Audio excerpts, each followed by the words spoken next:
وكتابي الشعري هي المحاور الأخيرة اللي جمعتني مع الشاعر فيصل الرياحي.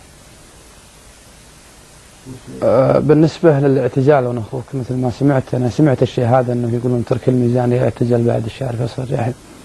هو الاعتزال ما راح يرد فيصل الرياحي، ولو أدري أن الاعتزال يبي يعوضني في فيصل أقسم بالله لعنه من الآن لكم. لكن فيصل اللي جابها الله واللي أخذها الله، وكلنا احنا على دربه، يعني الأمة كلها هذا درب ممشي.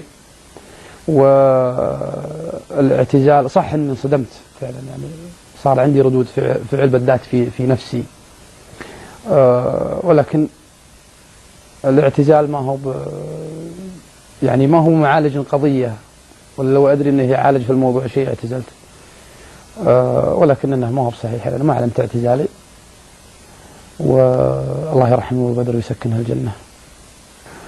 والله يا اخوك شوف، بالنسبة لفيصل الرياحي في نفسي أنا يعني العوض فيه زملائنا كلهم ونعم، ولو له يعني أنا عندي فراغ بعيدا عن الشعر، فراغ هو شعري وغير شعري، يعني العلاقة اللي تجمعني به والأخوة، ولكن العوض في زملائنا الباقين بدون لا أذكر يعني اسم معين، كلهم كفو، كلهم شعراء، وكلهم فاقدينه مثل ما فقد ترك الميزاني وغيره.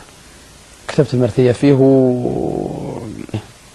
وهذه بس من تعبير عن اللي في خاطري. ولا أبو بدر الله يرحمه عندي أكبر من الشعر كله، عياله فيهم البركة إن شاء الله في كل شيء، وأتمنى مع ذلك أن أتمنى إن شاء الله أن يكون من عياله شاعر، ولا عياله كلهم ونعم إن شاء الله وفيهم خير. ما أقولهم إلا أجبر الله عزاكم، واجبر الله عزاي، واجبر الله عزا زملائه وقبيلته والشعر والقبائل كلها، وأنتم فيكم البركة. وفيصل الله يرحمه عقبكم علم غانم وسمعة طيبة، وأنتم فيكم الكفاية، ورجال عيال رجل، الله يرحمه ويسكنه الجنة، وعسى الله يوفقنا جميعا.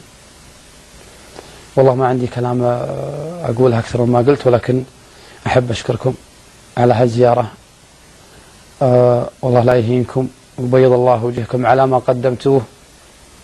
الفيصل أيضا من دعوات، ومن أنا